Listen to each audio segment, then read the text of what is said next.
Tapi puji Tuhan sampai sekarang juga masih bisa main badminton. Padahal 13 urat juga putus Udah pada putus saat tuh. banyak. Ya.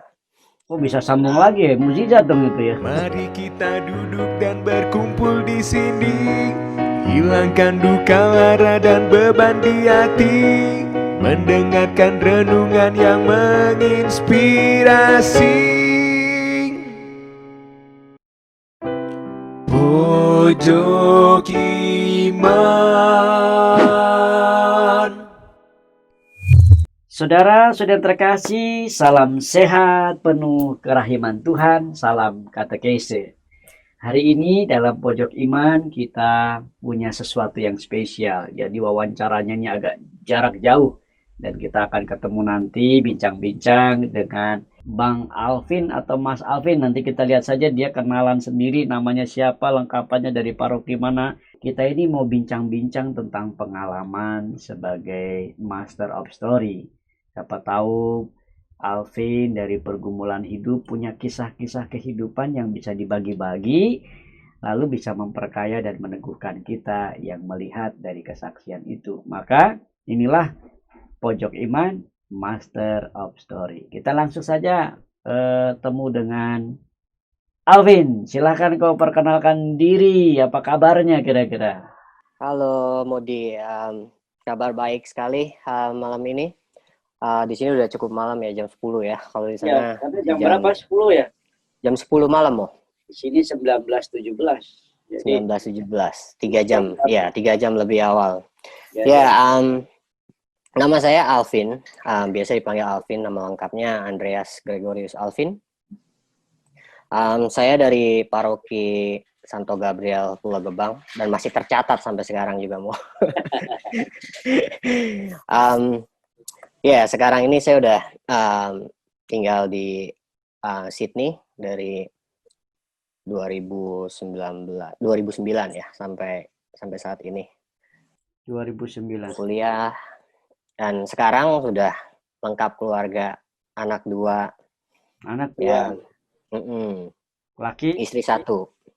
Iyalah. 5 tahun untuk yang laki, terus yang kedua cewek umur 3 tahun. Oh, 4 tahun. 4 tahun ya. Iya. Jadi di Sydney ini udah berapa tahun? Udah 11 tahun berarti ya. Cepet 11 juga ya. 11 tahun. Oh, luar biasa. Tapi tampangmu awet muda aja itu. Oh, belum berubah ya, Mo? Belum berubah dari dulu, masih kayak OMK terus ya. Baik, mungkin saya perkenalkan dulu sama pemirsa ya bahwa Alvin ini dulu OMK di mana saya pernah bertugas di paroki Pulau Gebang gitu ya. Iya. Dan kemudian dalam perjalanan karirnya ternyata kamu memilih untuk hijrah ke negeri seberang gitu. Nah, kira-kira pengen tahu kenapa kamu lakukan itu. Tolong dong ceritain. Ya, sebelum jadi OMK itu awalnya saya itu seorang Protestan. Hah?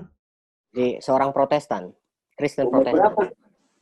Sampai umur kelas 3 SMP. 3 SMP berarti umurnya masih 14 ya, 15. Jadi baptis secara Kristen ya, baptis secara 15 umur 15 tahun saya masih Protestan dan background keluarga saya itu papa saya berasal dari Katolik sedangkan mama saya Buddha. Dan saya memilih Kristen Protestan. Jadi masih gado-gado Mo. Campur-campur. Lalu kelas 3 SMP saya mulai, kebetulan saya sekolah dari SD, sekolah di Katolik, SMP juga Katolik, lalu ada keinginan untuk mempelajari iman Katolik.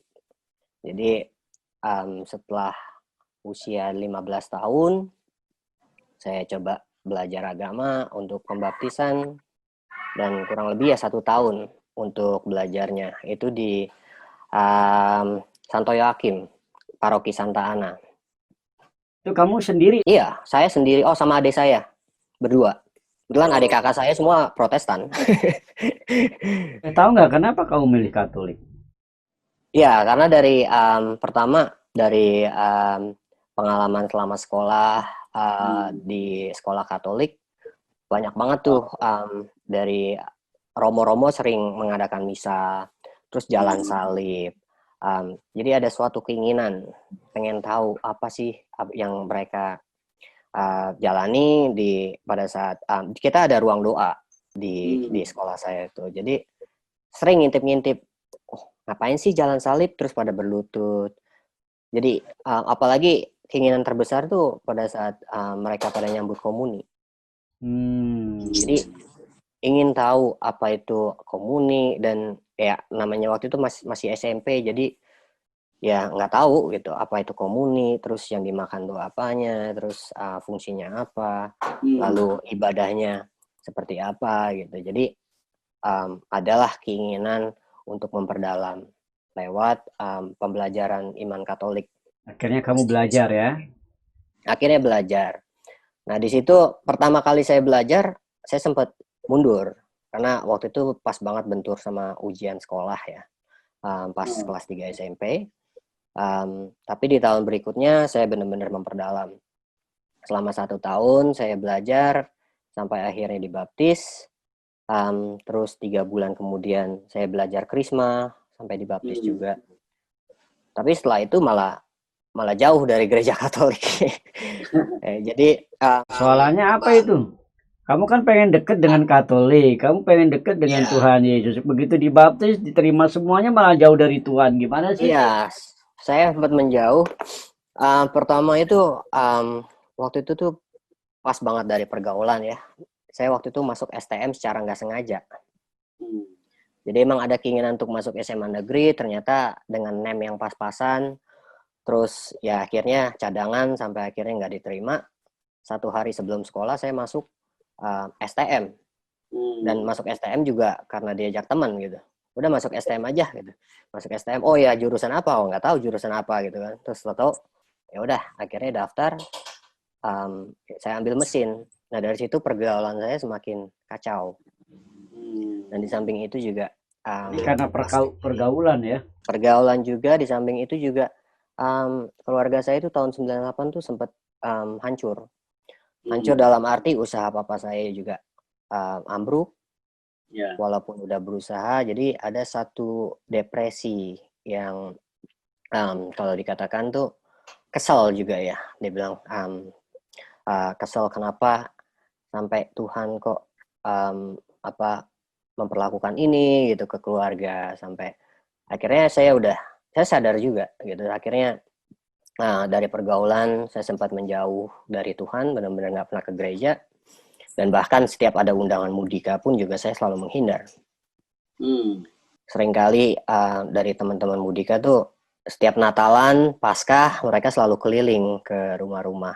Mungkin kamu bisa jelasin mudika itu apa? Mudika itu kalau sekarang mungkin namanya udah OMK ya. Mudika itu ya Muda-Mudi Katolik. Kalau itu tahun 98. Ya, dari tahun 98. Orang Muda Katolik. Sekarang sudah ganti nama, namanya OMK, Orang Muda Katolik. Terus kira-kira mulai dekat lagi gimana itu? Dari pengalaman ya selama sekolah STM tuh saya hancur. Benar-benar terjerumus, dibilang urakan yang benar-benar pokoknya dekat banget sama kegiatan-kegiatan yang benar-benar nggak berseberangan sama ajaran dari gereja. Dan sampai akhirnya tuh 3 tahun kemudian saya juga sadar waktu itu ya karena saya juga sering tawuran, itu udah hampir tiap hari tawuran, berkelahi, terus obat-obatan, minum-minuman keras. Jadi pas di 3 tahun kemudian tuh sempat masuk UGD karena sasaran tawuran. Jadi itu kena bacok. Ya kena bacok kasarnya. Dan dari situ saya sadar gitu, saya hampir putus, dan saya itu bisa dikatakan tuh pemain badminton saat masih muda. Tapi puji Tuhan sampai sekarang juga masih bisa main badminton. Padahal 13 urat juga putus pada saat bacok. Ya. Oh bisa sambung lagi ya, mukjizat dong itu ya. Ya itu benar-benar dari situ saya merasa ada satu jalan, dan satu hal, saya waktu itu diundang sama teman-teman Mudika juga atau OMK. Saya ingat banget tuh, itu tahun 2002. undangnya acara jalan-jalan ke Pantai Carita Hmm. sama mudika-mudika di Santo Gabriel. Terus tangan saya masih dibalut, masih digips. Hmm. Dan akhirnya karena diajak pengen tahu, ya udah daripada di rumah jenuh 2 bulan di rumah nggak bisa kemana-mana, akhirnya ikut. Nah dari situ baru mengenal pergaulan dari orang muda. Lalu nggak lama setelah itu pun ada undangan lagi, undangan misa orang muda di lingkungan, di wilayah. Saya merasa rindu Ya. dengan kegiatan-kegiatan gereja, dan bangga juga apabila saya bisa dekat sama seorang romo. Hmm. Nah, dari situ saya memberanikan diri untuk mulai aktif. Dan dari situ juga mulai ikut kegiatan, bahkan kepanitiaan, sudah mulai berani bergumul sama rekan-rekan, dan ternyata malah enjoy. Ya. Awalnya yang selalu menghindar, terus ternyata jadi enjoy sendirinya gitu. Hmm. Dan boleh jujur, dulu awalnya pengen aktif pun juga memang di samping pengen dekat sama Romo, juga pengen dapet cewek yang seiman gitu awalnya, ya kan. Namanya cinlok. Iya, tapi setelah bergumul dan jalan sama kegiatan-kegiatan orang muda, jadi merasa hal itu jadi terlupakan. Karena saking enjoynya berorganisasi. Kebetulan saya itu gaya bicara saya itu nggak sebagus kayak sekarang, Mo. Jadi kalau dulu itu sebelum saya aktif di gereja tuh, kalau dibilang tuh bahasa saya tuh saunine, sebunyi-bunyi. Bahasa Itu Jawa ya? Maksudnya bahasa-bahasanya, kalau banyak teman-teman saya tuh malah nyangka saya orang Betawi. Jadi yang Kamu kacau itu dulu. iya, bahasa saya benar-benar kayak Modi juga tahu gitu kan. bahasa Betawi ya. Jadi Oke. kalau bahasa saya itu hancur-hancuran.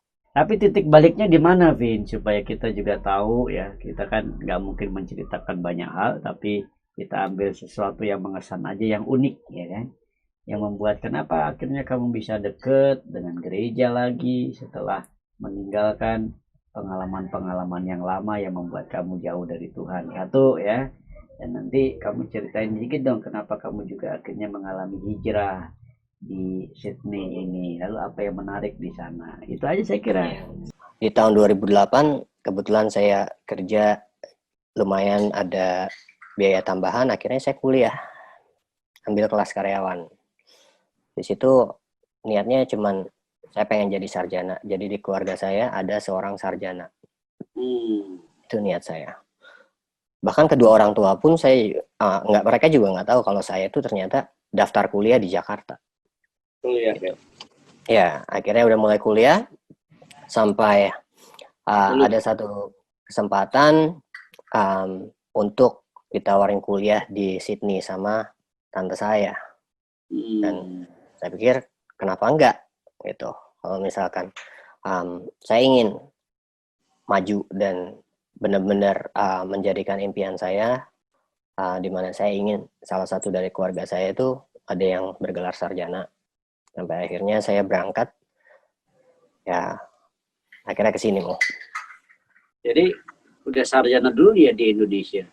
Belum, jadi saya drop out. Dari tahun 2008 itu saya baru tahun pertama.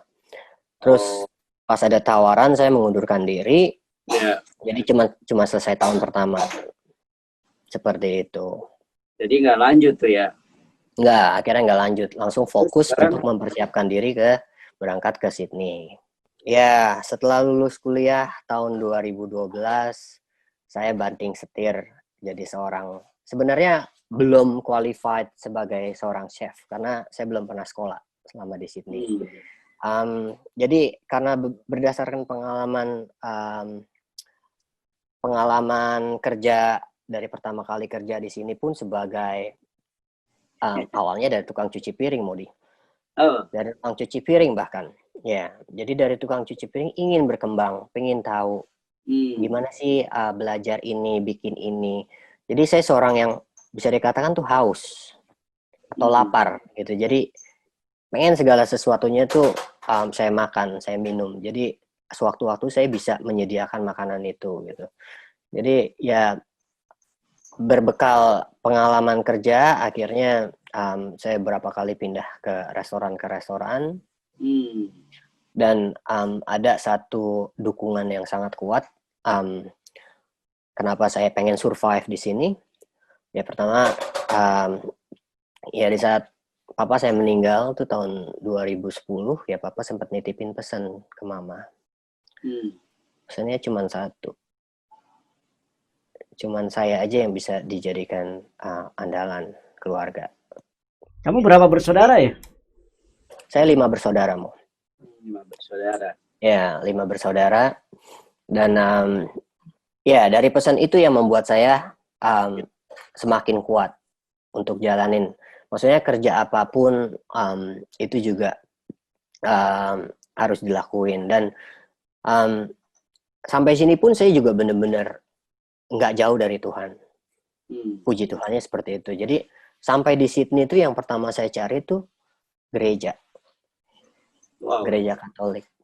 Mau jadi pastor apa? Ya jalannya sih ternyata nggak jadi pastor, Mo. Cuma kalau memang saat itu diberkatin jadi seorang pastor, ya mungkin itu udah jalannya dan berkat Tuhan. Saya pikir kenapa enggak gitu ya. Jadi pada saat sampai sini tuh benar-benar yang saya cari itu cuman komunitas orang Katolik, komunitas orang muda Katolik. Karena apa? Jadi karena saking enjoy-nya saya dekat sama Tuhan, kembali dekat sama Tuhan, pelayanan. Lalu sampai di sini pun juga yang saya cari pelayanan juga. Dan di samping itu kebetulan bahasa Inggris saya juga benar-benar kalau dibilang di rapot aja mungkin bisa 3 kali ya. Ijazah saya ya, ijazah bahasa Inggris. Jadi dengan adanya bahasa yang terbatas dan dengan saya bergabung di komunitas yang sama yaitu orang Indonesia, saya join ke kurnya. Saya join ke kurnya untuk melatih gaya bicara saya. Jadi dengan melalui nyanyi lagu-lagu bahasa Inggris. Jadi sambil melayani, sambil mengasah juga kemampuan saya dalam bicara bahasa Inggris. Nah di situ pun sangat membantu. Dan sampai di sini pun juga setelah lulus kuliah, saya benar-benar saya percaya banget sama Tuhan gitu. Jadi ada suatu waktu di mana visa saya itu udah mau habis 3 bulan kemudian. Lalu saya ambil bahasa Inggris, tes segala macam. Saya berharap dapat 6 supaya untuk bisa tinggal di sini sementara. Ternyata ya Tuhan memberi yang terbaik. Saya dapat 5,5. Jadi dibilang gagal ya gagal. Dan saat itu cuma 3 bulan waktu saya. Lalu saya bilang, oke, kalau memang Tuhan berkehendak saya di Sydney, ya udah, saya pasti di Sydney gitu kan. Dan saat itu saya masih aktif di gereja. Dan ternyata salah satu perusahaan yang saya kerja itu ngasih saya sponsor. Ngasih sponsor itu saya cek semua persyaratannya, salah satunya itu tes IELTS itu minimal cuma 5. Nah, saya dapat 5,5. Berarti saya lolos. Dan itu yang suatu mukjizat banget buat saya dan yang membuat saya benar-benar nggak bisa lepas dari imanan saya gitu. Gitu. Jadi sampai sekarang pun saya masih aktif di gereja, walaupun sekarang ini cuman komunitas bulu tangkis di gerejanya aja yang masih aktif, tapi ya paling nggak masih satu komunitas. Dari dulu bulu tangkis mulu, nggak ada perubahan, kamu mau jadi apa ya? Iya, tadi kan saya mau ngambil nama Modi juga, kan nama saya juga ada hidayatnya juga, Mo. Kalau kamu tahu. Iya. Dan Rudi Hartononya di sini nggak jadi. Iya. Nah, ini Alvin Hidayatnya di sini, Mo. Oke, jadi berguna nggak itu kamu udah lulus S1-nya bidang IT ya? Sempat lulus. IT. Lulus tempat itu. Lulus, Mo. Kali ini saya lulus, kebetulan saya dapatnya juga sebagai chef begitu. Ya kan? Lulusnya juga lumayan. Dunia elektronik sama dunia dapur ketemunya di mana itu? Iya, kalau dikaitkan sih memang apa ya, beda jalur banget ya antara IT sama koki. Saya itu orang yang melihat apa suatu sistem. Jadi walaupun di restoran pun kita juga ada sistem. Nah, sistem yang saya pelajari semasa kuliah ini yang saya terapkan di hospitality di restoran. Jadi sistem itu banyak sekali dikembangkan, nggak cuma di koki aja. Jadi yang saya ambil tuh seperti itu. Nah, sekarang ini saya ada proyek. Jadi proyek saya itu masih berbau dengan IT. Di samping saya kerja sebagai koki, sekarang ini saya bakal kerja di sebuah rumah sakit, di salah satu rumah sakit Sydney, private. Saya juga mengembangkan usaha saya juga, Mo. Apa itu? Nah, usaha saya simple, saya bikin sambal, tukang sambal saya, Mo. Oh gitu. Ya, jadi karena apa kemampuan di bidang IT, saya membuat konten-konten entah itu melalui video, entah itu melalui gambar. Jadi di situ yang saya bisa kombinasikan, tapi dengan hasil masakan yang saya buat. Seperti itu. Jadi walaupun apa saya udah nggak lagi berkarir di bidang IT, tapi tetap saya masih bisa memfungsikan kemampuan IT yang saya punya gitu. Jadi dari website pun juga saya desain sendiri, dan website yang saya desain itu juga website tentang apa hasil masakan saya atau hasil produk-produk yang saya buat seperti itu. Wah, pengalaman iman apa ya dari sebuah pergumulan begini nih yang bisa kamu ya, kalau saya sih melihat memang yang mungkin usia muda umumnya ya. Banyak mereka yang benar-benar merasa jenuh sama dengan kegiatan yang berbau rohani segala macam, dan mereka sangat apa ya rentan sekali untuk meninggalkan apa lingkungan gereja. Tapi saya percaya gitu kalau misalkan iman kita itu dari kegiatan-kegiatan gereja itu sangat membantu kita, dan saya rasa bukan pilihan yang tepat untuk meninggalkan gereja. Dan untuk pelayanan pun juga saya yang benar-benar sempat urakan dan akhirnya sampai terpilih jadi seorang ketua OMK di paroki, dan mulai banyak banget belajar dari berorganisasi, dari tata bicara, tata krama, dan gaya bahasa, lalu maksudnya belajar benar-benar itu sangat diperlukan di kemudian hari. Dan itu berguna ya berarti ya. Pengalaman menggereja, pengalaman organisasi gereja akhirnya membuat kamu untuk masa depan itu relevan ya. Sangat relevan. Jadi bagi orang muda, pesan saya nih orang muda ya. Penting orang muda. Banyak sekali memang godaan di jalan mereka gitu, karena masih muda. Banyak sekali pilihan, dan pesan saya itu pilihlah jalan yang benar-benar sesuai dengan ajaran Tuhan. Pilihlah yang sesuai dengan ajaran Tuhan. Ya, itu saya rasa pesan dari saya yang pernah saya alami juga. Luar biasa. Makanya saya bisa sampai sekarang karena memang saya juga nggak jauh dan nggak pernah mau jauh dari ajaran Tuhan. Wah, luar biasa. Excellent. Terima kasih untuk Bang Alvin, Pak Alvin, atau saya kenalnya Alvin ya, atas kisah-kisah kehidupan. Mungkin bisa panjang sebetulnya, tapi karena kita panjang sekali itu bisa terbatas, tapi luar biasa pengalaman ini. Semoga bisa memacu semangat kita juga yang mendengarkan kisah Alvin dengan keluarganya sekarang ya. Oke, terima kasih Alvin ya atas kesaksian yang luar biasa. Saudara-saudara, inilah sebuah pergumulan, petualangan, jalan hidup yang ditempuh oleh Alvin dan sekarang keluarganya dari Pulau Gebang sebagai anak-anak yang biasa saja, ya kan, bahkan bisa meninggalkan dunia gelapnya, pergi untuk menggapai cita-cita, lulus S1, malah sekarang jadi chef ya, jadi koki, yang akhirnya punya kombinasi yang apik. Sukses selalu ya, saudaraku yang terkasih. Terima kasih, Romo. Inilah Pojok Iman, semoga ini memberi warna, inspirasi tersendiri. Yang menarik adalah jangan pernah meninggalkan ajaran Tuhan, itu luar biasa. Makan ketupat, minumnya jus. Tetap semangat melayani Yesus. Thanks for watching, guys. Pojok Iman. Pojok